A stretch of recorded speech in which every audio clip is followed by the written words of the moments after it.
This video is brought to you by the students of Union High School. We hope that you enjoy the video and share it with others who are not able to attend. So enjoy the video. Sincerely, Behind the Scenes News.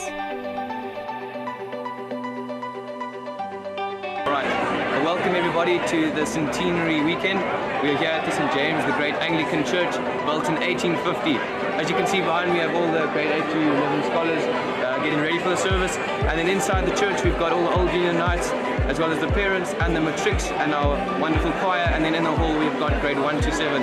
So stick with us this weekend. We hope to bring you lots of live feed and have a super weekend. Thank you very much.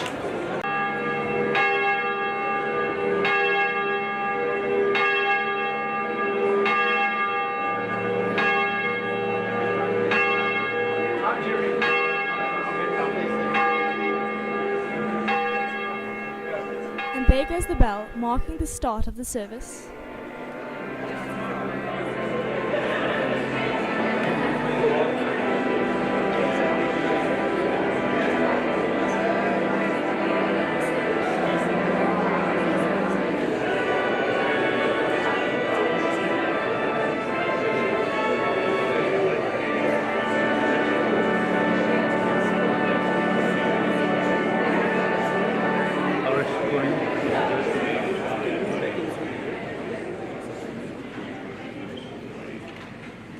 Good morning.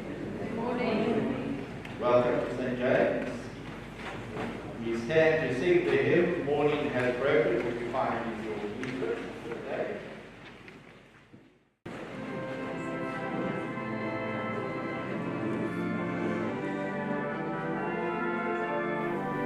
As they led in, James Rose-Innes had the honour of carrying the processional cross into the church, followed by the head prefects, Mr. Pringle and Dr. Mark Murray, who led the service.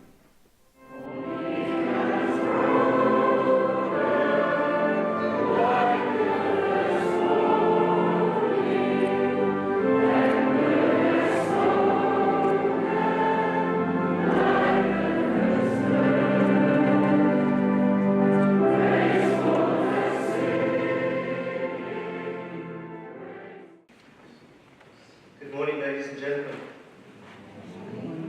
It's my great pleasure to add to Archdeacon Dr. Murray's welcome this morning as we celebrate together a very special Founders' Day in the year of the school centenary. I extend a special welcome to all invited guests and a sincere word of gratitude to Dr. Murray and the Parish Council of the St. James's Anglican Church for allowing us to make use of the church this morning. We are very grateful to you. We set aside one day each year to celebrate our Founders' Day. For what purpose, you may wonder? What is the significance of our Founders' Day? Founders' Day is the day we celebrate the school's birthday. But it is more than just a celebration of a birthday. For us, as Union High School, this is our 100th year. But celebrating Founders' Day because it is our birthday is only a small part of the reason for celebration. What we need to ask ourselves is, where did our wonderful facilities come from? Who worked so very hard that we could have such magnificent buildings and facilities? Who provided all the fine equipment that we have in our school? Who provided the host of extra things that we enjoy? Who built up the good name of our school as an academic institution, as a school with a proud sporting record, a school with a strong cultural, leadership, society, and service programs? Do I take these handsome features for granted, you may ask? Or do I acknowledge that others before me must have worked hard to put in place all that I am privileged to enjoy? What does it take to make an impact that lasts long after you are gone? When you and I, one day far from now, are just names on a board or a faded photograph on a wall. Founders' Day and our school provides us with an opportunity to consider the many varied legacies that have shaped this place, the people, the actions that have left for us today, not only the buildings, but the history, the ethos, the culture, and the community that nourishes us. I think what is perhaps most important is a passion for learning, a commitment to character, and an insistence on setting and observing high standards of conduct. One should also lead by example and have a vision for the future of our school. That is why we have a Founders Day. We pause to recognize that parents, educators, headmasters and learners before us, and the broader community, have given of themselves to build what we now enjoy. And the process is still continuing. We only need to think today of the new Union Preschool, which was opened recently, and many other infrastructural projects that are underway. We should not take a day of this nature for granted.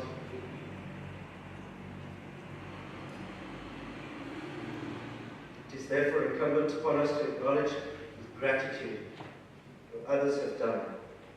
But there is even more to be considered. Each one of us is bound to ask ourselves a few pertinent questions. What am I doing to maintain the good name of our school? And also to enhance the good name of my school? By my behavior, both in and out of the classroom, on and off the field, by the way I dress in town, by my commitment to my academic responsibilities, by my participation in sporting, cultural, society and leadership pursuits. Am I enriching? Am I adding value? Am I contributing? Or am I a passenger, an occupier of space? And if I'm not building, what can I do to justify not only my place at school, but my existence as a member of society? These are key elements of Founders Day, and it is important to be reminded of them. Over the years, generations of learners, pupils, scholars have added to the history of our school.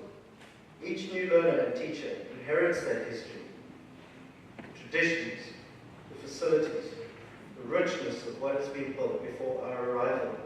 And we in turn need to take care of the good name of the school that others, through their hard work, have built. So that when we in turn leave, we leave for our successors a still better school. We are the custodians of this for the next generation. Founders Day therefore reminds us not to take for granted what we have, and reminds us that we, like those who went before, can make our school still better. Today we honor the past, we accept the challenges of the present, and we have a dream for the future. And it is these things that make Founders Day important and worthy of special celebration. In 1926, when the construction of the school as we know it today began, it was decided that the celebration should essentially be a children's day, and therefore the function was confined to the children of the school, the teaching staff and the committee. No outside invitations were issued. The advertiser of the 29th of October 1926 reads, "The marching of the hundreds of happy pupils in procession through the streets from the old premises to the new buildings was a striking evidence of the growth and the popularity of this useful institution, and aroused recollections of the notable day a few years ago, when after much effort and anxious work, the Union High School was first opened in St. James's Hall with a mere handful of pupils. Proceedings were marked by a harmony and enthusiasm most pleasing to note in this, at present, land of bitter feeling and political strife, which was in itself a striking tribute to the splendid and patriotic work being done amongst the youth and maidens of Graaff-Reinet, of which the name of the school, the Union High, is significant. At 10 o'clock in the morning, the esteemed secretary of the school committee, Reverend A. Arthur Wellington, opened the proceedings, remarking that they desired to acknowledge the Almighty in all their undertakings. The children then sang, "All people that on earth do dwell," after which Mr. Wellington offered prayer. Mr. Patek, principal, spoke and said that the new buildings meant a lot to them. The next year they would have lovely, airy classrooms with plenty of light and spacious playgrounds adjacent, all of which would be for the physical good of the pupils. He added slyly that he trusted that these things would also give the pupils better brains. The new pupils would vastly benefit the staff and enable them to have better organization, better discipline, and better control. Mr. Laurie then spoke, addressing the children as his dear young friends, pointing out the significance of this Children's Day. This taking part on a very memorable occasion. They were immensely proud of their Union High School, and he hoped everybody appreciated the great work it was accomplishing. One scarcely dared to contemplate what Graaff-Reinet would be today in 1926 without the Union High School. And I guess we could do the same today, our successful Union High School.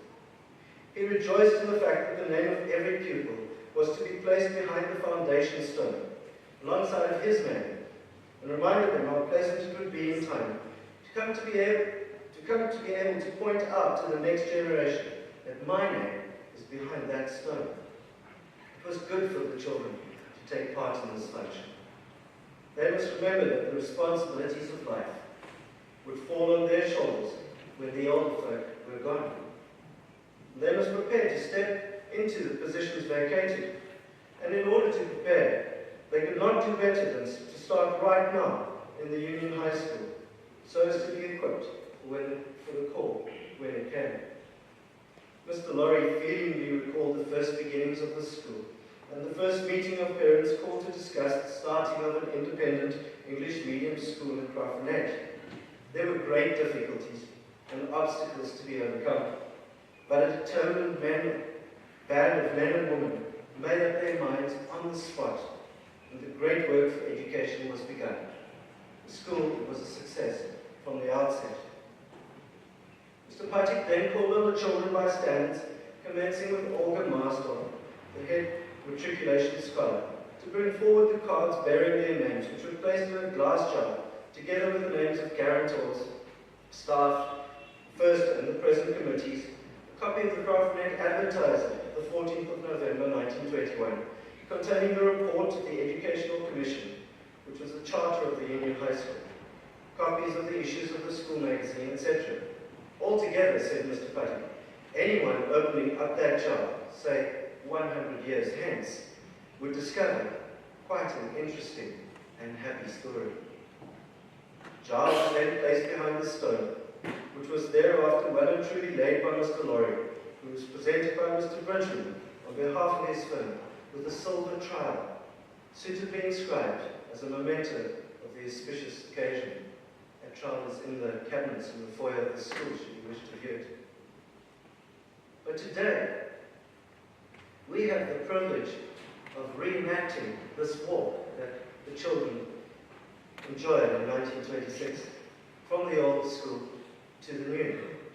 We will pass by many of the old school buildings, boarding houses, and walk the very streets of Graaff-Reinet that these Union children walked all those years ago, and arrive at our school where we will enjoy refreshments, just as they did on this wonderful occasion. We too, this year, will bury a time capsule in the Centenary Arch with messages of goodwill to the staff, the children of this school, with the instruction that they should open it in 2069, the occasion of the school's 150th birthday. We trust that the schools will be in good hands then, just as these people entrusted the future of the school to us.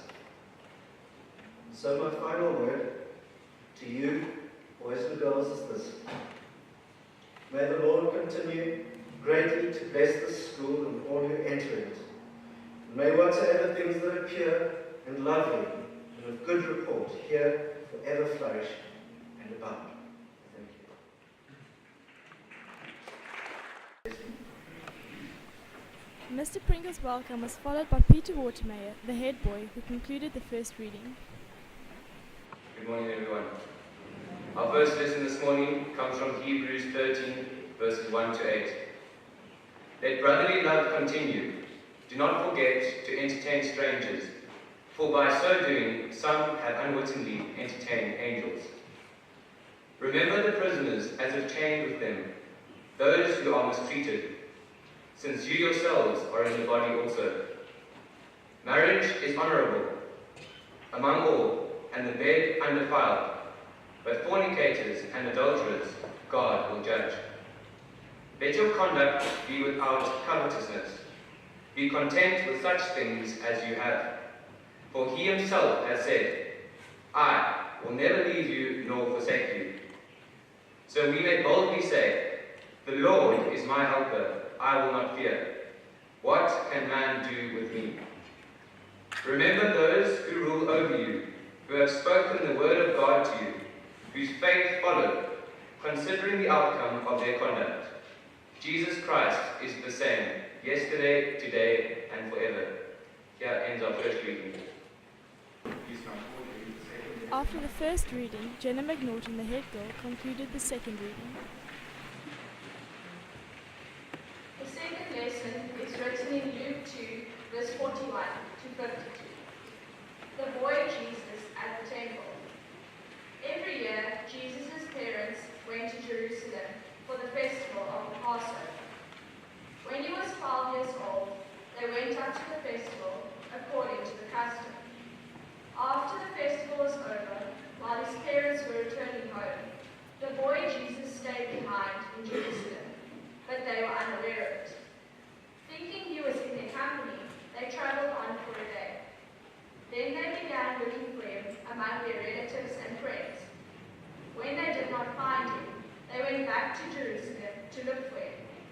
After 3 days, they found him in the temple courts, sitting among the teachers, listening to them and asking them questions. Everyone who heard him was amazed at his understanding and his answers. When his parents saw him, they were astonished. His mother said to him, Son, why have you treated us like this? Your father and I have been anxiously searching for you. Why were you searching for me? He asked. Didn't you know I had to clean my father's house? But they did not understand what he was saying to them. Then he went down to Nazareth with them, and was obedient to them. But his mother treasured all these things in her heart, and Jesus grew in wisdom and stature, and in favor with God and man.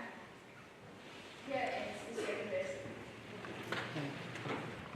God is the God of timing, and He purposely calls us together to worship Him. The word worship is derived from giving something its worth. And so today, as we celebrate 100 years of Union High School, so we are offering God His word. And so this very service is all part of saying to God, God, thank you for what you have set about, the way that you've gone before us.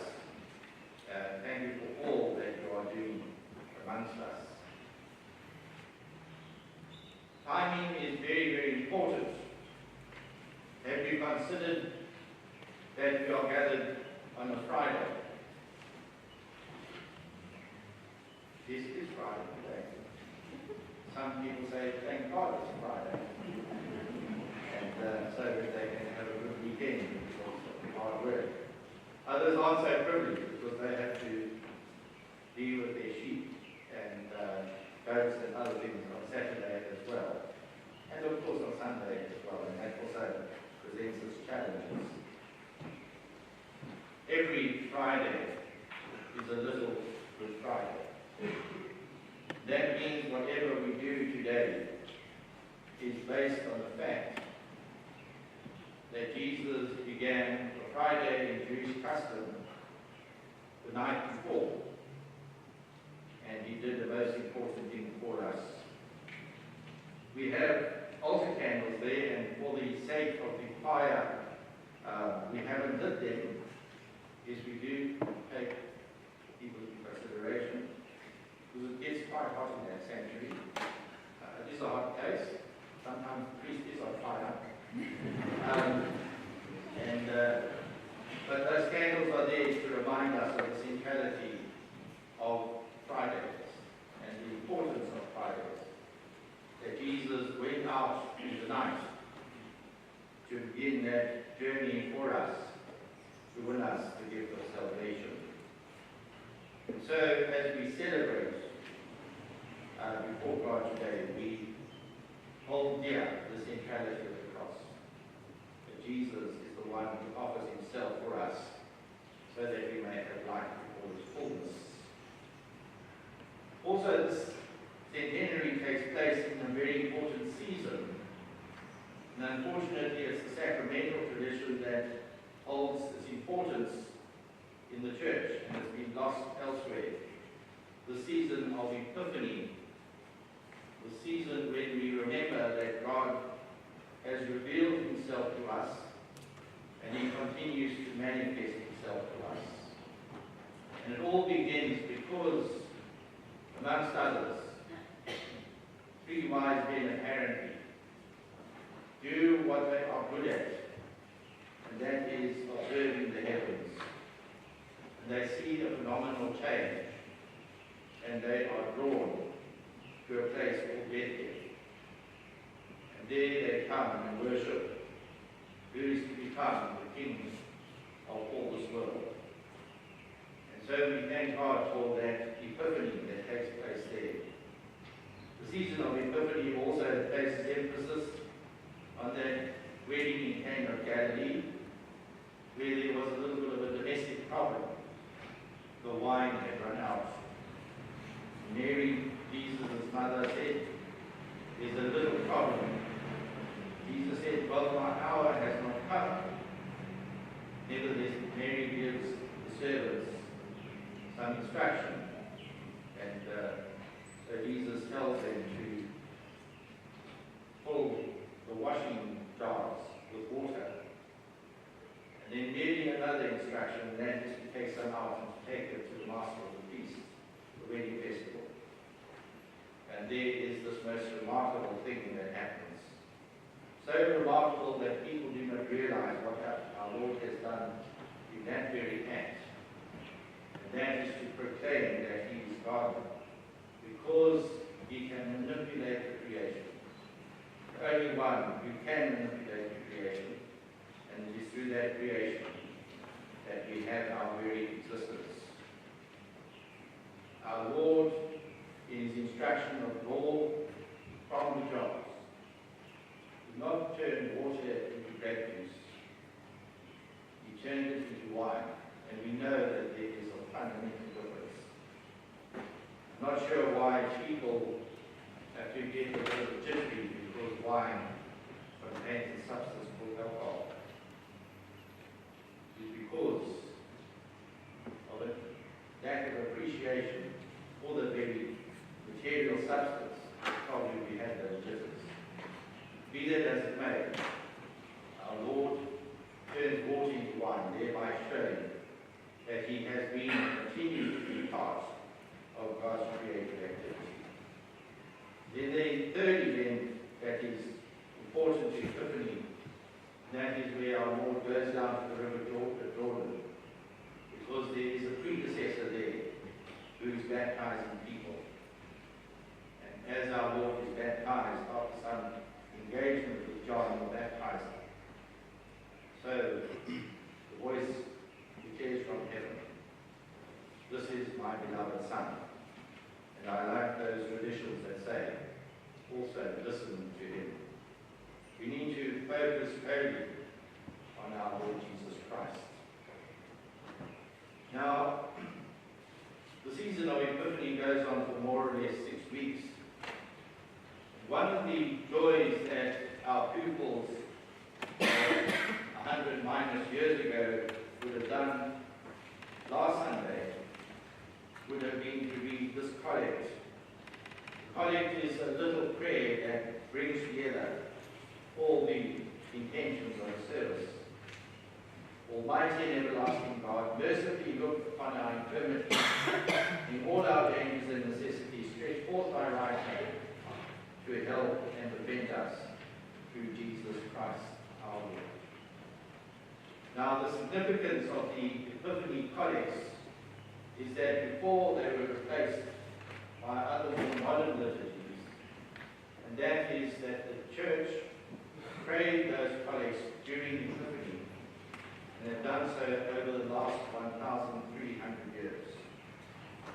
In other words, Epiphany is about consistency. Epiphany is about doing the regular in order to ensure that life is perpetuated. And that is a divine instruction. God calls us to exercise such disciplines so that we can be ordered in our daily lives. So that's something of the nature of discipline. Now last week, the Epiphany focused, or last Sunday rather, on the ministry of Jesus.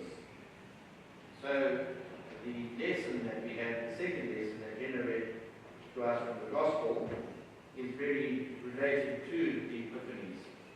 It was all about these little Epiphanies that are also most important. It was rather the epiphanal moment that the elders in Jerusalem had when Jesus, as a 12-year-old, was permitted to go to the festival, namely the Passover. And there he got a little bit busy in the temple because there were these rather interesting gentlemen. And so he began to ask them important questions of faith. Of course, there was some very interesting engagement, just as much as they enlightened him about the faith. So he equally, in his own way, as a 12-year-old, growing up in the faith, enlightened them about the faith. So much so that he was distracted, and when it was time to go home, he didn't quite join his mother and father, and they were already on a day's journey before they realized that he was not with them in transit back to Nazareth. And so they come to yet again have an epiphanal moment where they get back to the temple eventually and find him there. Why did you not seek me in the temple? Because I needed to be about my Father's business. This is our business today, being about our Father's business. So we ask God to encourage us as we exercise and enjoy, celebrate the Centenary today. Because it's indeed his business. It's his business that he set in place. This school, through this particular parish and other institutions within the town, and so we thank God for all that he did going before us in that particular instance. Next, this Sunday coming, there will be an emphasis on education, and not so much about the 3 R's, writing, arithmetic, and reading, but rather about the lessons of life and how we are encouraged to be following God in order to get through those challenges that God presents us with from time to time as a matter of life. And indeed, those happen rather quickly, and they take us by surprise. Quite often, because of our own forwards, we've created a situation, and that means that we begin to feel a little bit lonely, and we ask God then, God, why aren't you looking after me and such like? And so it's that kind of education that we need, that God is holy and present with us at all times. So it's in this particular context that we keep Centenary today. Now this question of ministry or faith and this question of education has been with me in a particular way for some years now. I was once travelling from Edinburgh Bay through to Mossel Bay. Having gone through George, there was a rather interesting man on the side of the road looking for a lift. He was dressed in khaki and he had a black peak cap. And immediately that said to me this was a member of the Zionist Christian Church. And having done an environmental scan, I decided it was safe enough to give him a lift. Now I do that from time to time because I use the opportunity to gather information about what's going on in the world. And so the beginning part of the conversation went about the new bishop of the Zionist Christian Church, and I asked him if he had been to Maria over Easter and all those sorts of things. He was most intrigued that I had some knowledge about that. Then because I had a period of collar on, so I was going to a church meeting, he said, and what church do you belong to? So I said, the Anglican church. So he said, that's Tutu's church. So I said, yes, Desmond Tutu has been a priest in the Anglican church. He's been dean of the cathedral in Johannesburg. He's been bishop of Lesotho, and he has been archbishop of Cape Town, and amongst other things. But he's now very much in retirement, although because of his contribution to our nation, people do bring him into the limelight from time to time. Indeed, we thank God for Bishop Desmond Tutu. But equally, we realize that he is no more important in the church than any other person who walks through its doorways. And so we need to be careful in our estimation of the church because of the dignitaries that take office from time to time. Then he said, isn't that the church that's more interested in education than faith? And I thought, well, that was a very, very interesting perception. Because you can hardly go anywhere in South Africa, particularly in our major cities, without stumbling over a diocesan school. And so I thought, well, just let me have this perception remain with me, and I didn't engage further. Obviously, I allowed the scenery and such like in our destination of Mossel Bay then to take over the conversation. So I've engaged quite seriously with this matter of faith or ministry and education. And I really think that it's not one or the other, because to some extent they are two sides of the same coin. You cannot have faith without learning. And equally, if your learning is without faith, then I think you have a serious problem in life. Because we are on a destination. We do have a ticket. And that destination is to enter fully into God's kingdom. When it comes and when God calls us, and so we need to be ready, prepared for that great and wonderful occasion. Just like today is a great and wonderful occasion. And that means we need to put the effort in. It means that we need to engage regularly with God's Word, because it's available to us. On Sunday I made the point that that Bushman community that was relocated because of its contribution to the Bush War from Angola to Scriptural are presently having the Scriptures only translated in their because that is the language that they understand. I also told the congregation that the person was having a conversation with a voice like man. They just clicked. So we need to click on the need for faith and education to be alongside each other. We need to click the reality that one without the other means an impoverishment on our side. So we ask God in all things that we can find the happy medium where our faith informs how we learn and where our learning helps us and enriches us in our faith. I pray for Union High Schools today, and that is that God blesses you and encourages you, that you too find the balance in faith and in learning, that indeed God takes Union High Schools forward into the next 100 years and beyond.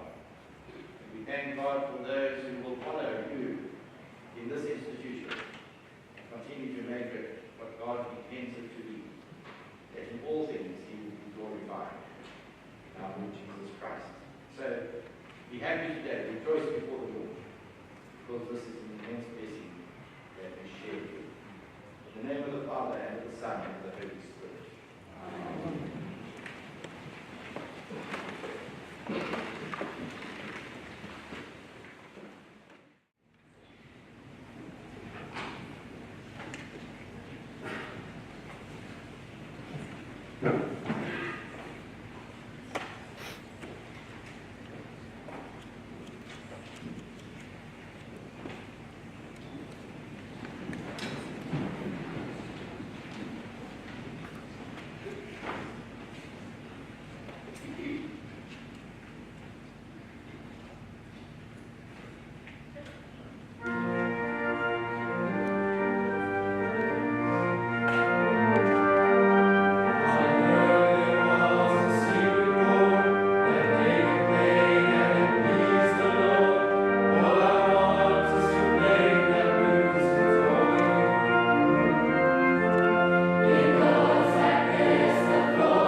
thank God and pray for past learners and past staff who have been called to higher service.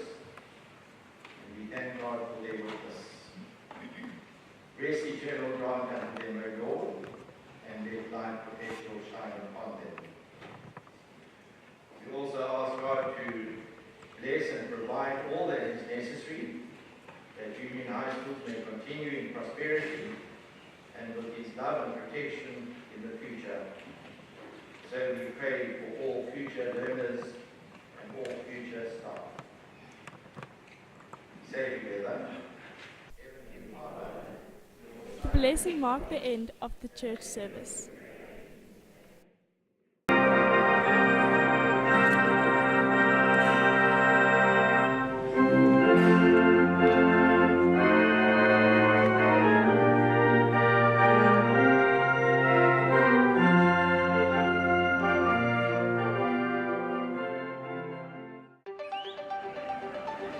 I stand in front of the St. James the Great Anglican Church, the oldest original church building situated in Somerset Street.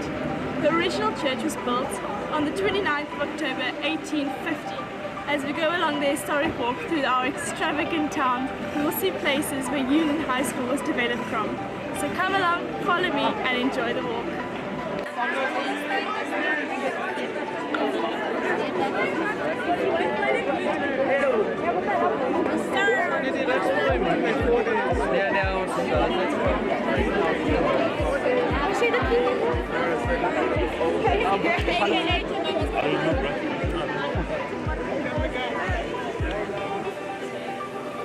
Hey Liana. Hello Liana. It's good to see you, Reggie.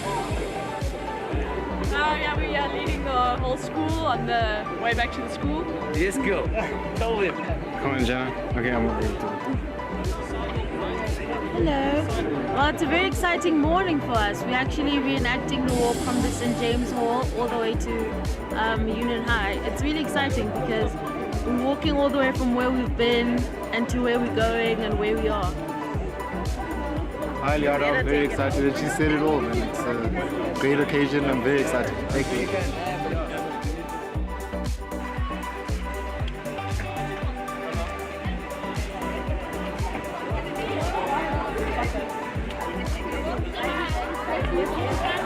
Behind me was a training college where roughly 120 students were housed in the old college buildings in Bourke Street. The Graaff-Reinet Boys College was over at this station, in this fine buildings, which still stand as a monument to the work of the great South African headmaster, the late Mr. A. Way.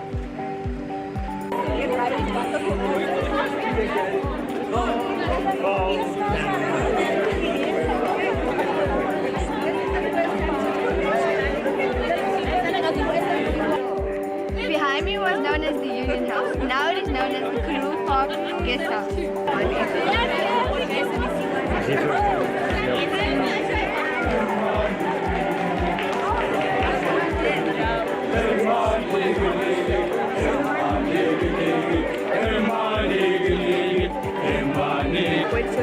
I'm standing in front of Arthur Kingwell House now, which is currently home to 120 boys. The hostel was built in 1953 in memory of those who served in World War II.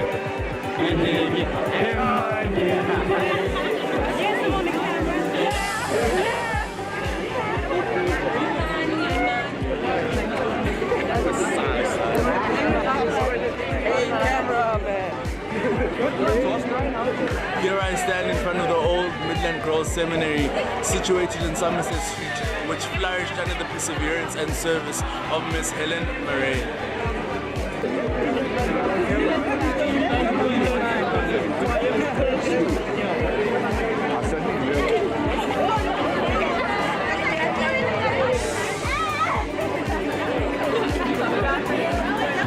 Maxwell House behind me provides a home away from home for the preparatory children in a co-ed hostel so that families are kept together at a young age. The matron in charge is Mrs. Ross Rubich.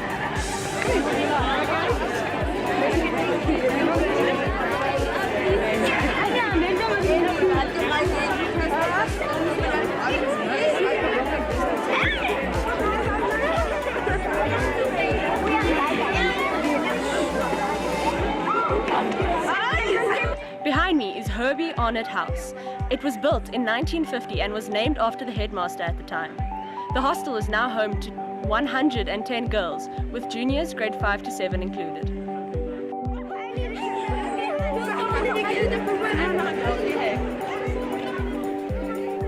After the walk, the learners arrived at the school and walked through a display of people significant to Union High School. The learners enjoyed some refreshments, sponsored by Pick n Pay, and also received a special Centenary peak.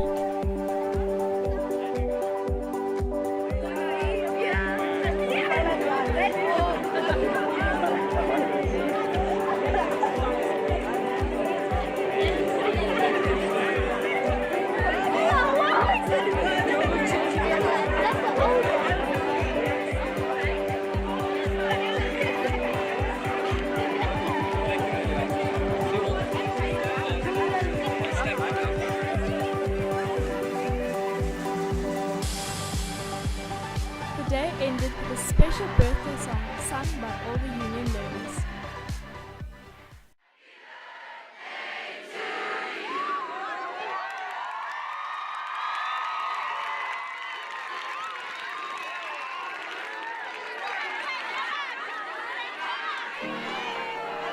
We hope that you enjoyed this video. For more information, please take a look at Union High School's Facebook page and have a happy centenary year.